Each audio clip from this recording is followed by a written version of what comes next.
Guys, for today's video, nandito kami sa may school ng Nazareth dito sa aming bayan, Cabanatuan.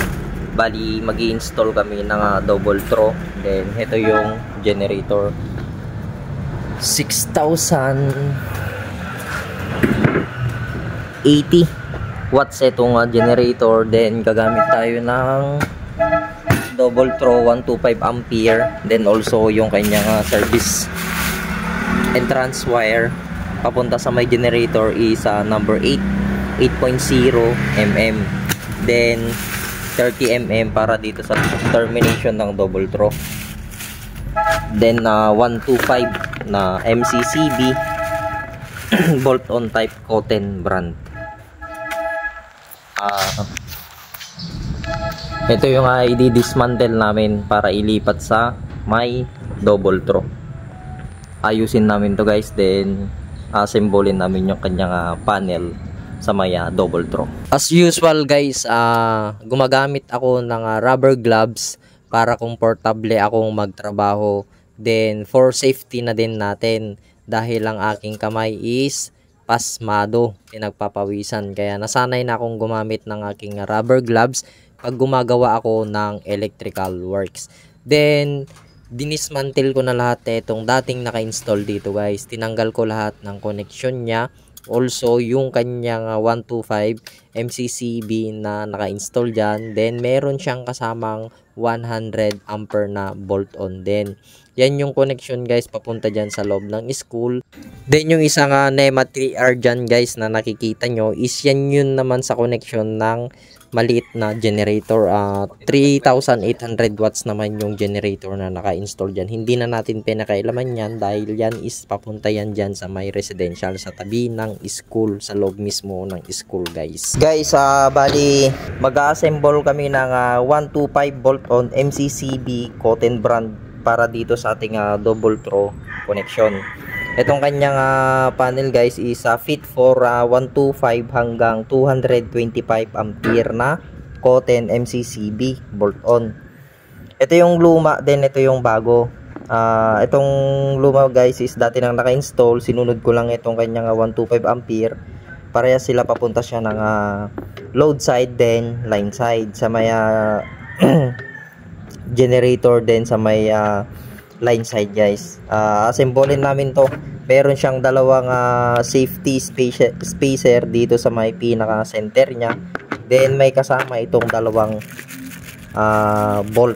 Sa part na ito guys is makikita nyo dyan na hawak-hawak ko yung bolt on MCCB Cotten brand na para dyan sa ating manual transfer switch guys. Maalala nyo guys yung ipinakita kong dalawang kasama ng bagong MCCB natin na circuit breaker is yung dalawang tornilyo. Yan yung ilalagay dyan sa may gitna ng circuit breaker, taas at baba. Tapos meron niyang pagtornilyuhan dyan sa may panel board guys ng manual transfer switch, which is tigda dalawa yan guys, dalawang tornilyo bawat isa sa ating circuit breaker. Nang natapos kong in-install guys etong isang bagong circuit breaker is isinunod ko naman nito yung lumang circuit breaker na naka-install dati dito sa may school. Pinunas-punasan ko guys kasi madami siyang alikabok, then meron siyang mga sapot ng gagamba na kumapit dyan sa may lumang circuit breaker. As usual guys is nilagyan ko yan ng tornilyo taas at baba yan para hindi siya totally gagalaw. Same sila nung unang inilagay kong MCB guys na circuit breaker. Then nung okay na guys is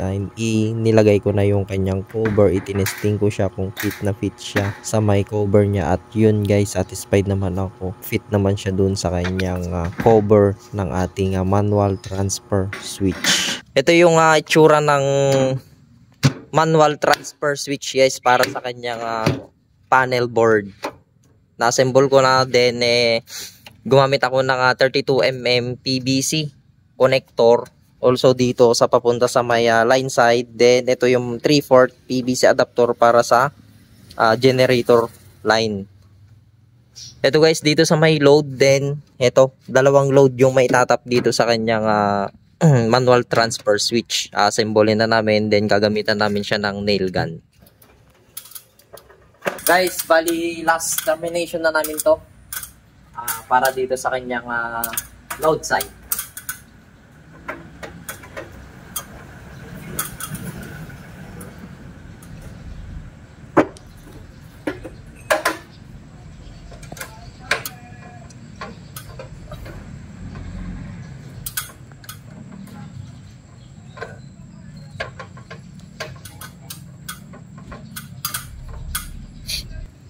Then, dapat ito guys is totally fit para wala siyang loose connection.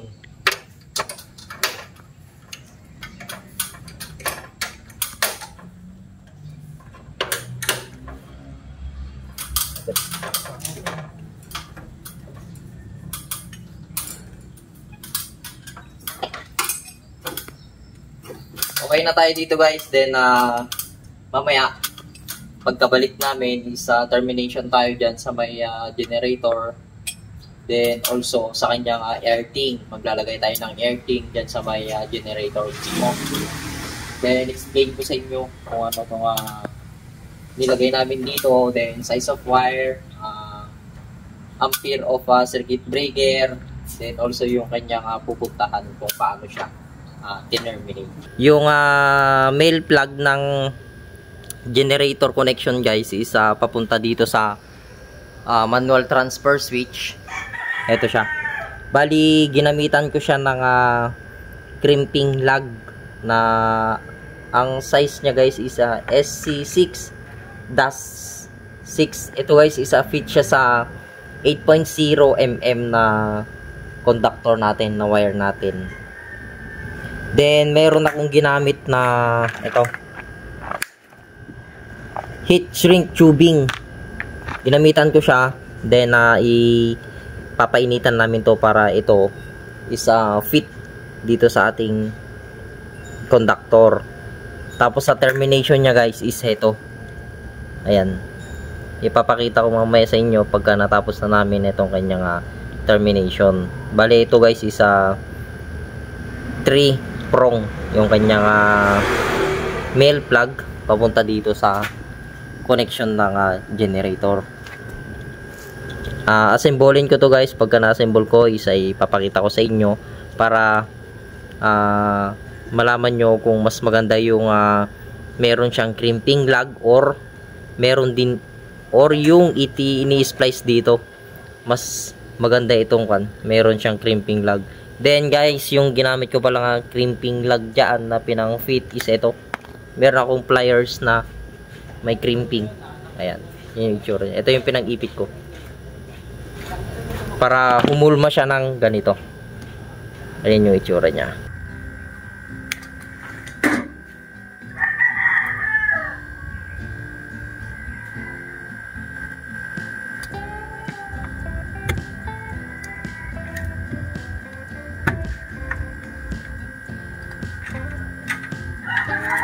Maglalagay tayo ng earthing nitong generator connection natin para pag merong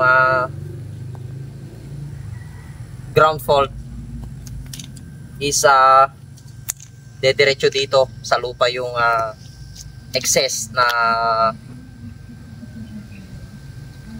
voltahe. Then pagka sa may generator natin, kung sakaling may sumayat na voltahe dyan sa body ng generator, dito siya dediretso. For safety guys ng consumer. Then itong ginagawan kasi natin is school ito ng elementary private. Gumamit ako ng guys ng 3.5 na contactor.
okay na itong aming termination dito sa may MTS manual transfer switch 125 ampere 2 pole MCCB cotton branch guys. Bali gumamit kami ng yung dating naka-install dito guys na conductor na unang gumawa dito sa school is 22mm, which is itong kulay itim na nagpunta dito sa meter base, then papunta sa may load side, then pumunta dito sa may MCCB natin. Also guys, gumamit din ako ng 30mm, which is 38mm sana ang match ng 125. Walang available na 38mm, kaya nag 30mm kami dito sa kanyang jumper. Then also itong load side na to guys is papunta dyan sa my classroom, 14mm etong kwan guys, etong papunta dyan sa may loob ng classroom. Then etong sa may generator guys is kwan yan 8.0 pababa yan, papunta dito sa may 6,800 watts na generator natin. Diesel siya guys.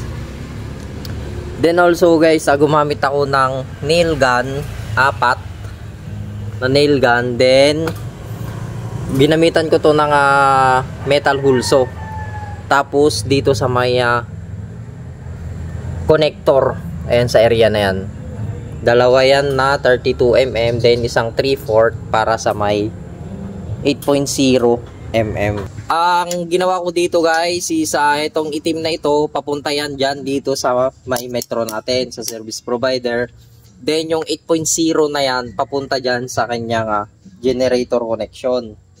Then dito also guys is nagkaroon tayo ng jumper. Itong itim na ito na may tagging na kulay itim na electrical tape is yan yung neutral natin, same sila dito. Then ito, meron niyang kulay itim na electrical tape. Yan yung neutral natin. Then ito yung line natin. Ayan.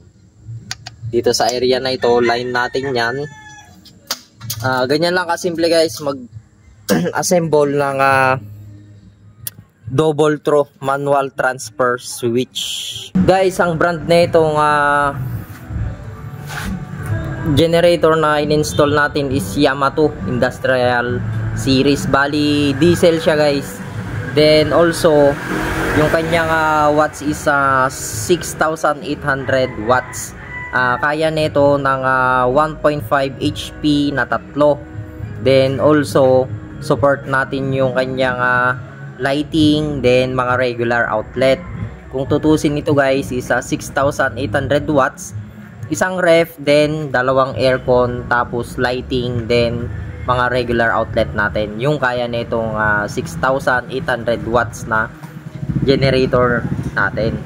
Then guys, also naglagay ako ng earthing ito para safety na itong generator. Then also yung kanyang consumer, kung sakaling meron tayong ground fault dito, is dito tatakbo yung excess voltahe natin papunta dyan sa may lupa. Then ito naman yung kanyang male plug, 8.0 yung nilagay natin dito dahil pagka nag number 14mm na tayo dito guys, isa hindi na siya kakasya. 8.0 yung nilagay ko dito. Ayan yung tubing namin guys papunta sa may labas. Ayan, 3/4 siya. Then ginamitan ko siya ng GI clamp na merong nail gun yung ginamit ko dyan. Ayan, yung sa may papuntang panel board. Ayan. Ito yung one natin guys, earthing natin sa may generator connection. Nag-assemble kami dyan ng grounding rod. Size nya guys is 1/2. Then also gumamit din ako ng 3.5 na conductor na to, in which is 5.5 sana, kaso nga lang walang available, kaya yan yung nilagay ko na earthing nung generator natin. Ang kagandahan nito guys sa may 6,800 watts is meron tayong direct current 12 volts. Then also ABR na din siya, automatic. Tapos ito na may key na siya. Hindi na siya yung dihilang generator. Then also may voltmeter. Makikita natin dito kung ilang voltahe ang naproproduce na itong generator connection natin. Then sa may AC, kaya niya ng dalawang male plug dito. Pagka binili nyo ito, nabil na tong generator, is meron siyang kasamang male plug dito guys. Then also meron din siyang circuit breaker bukod doon sa may manual transfer switch natin.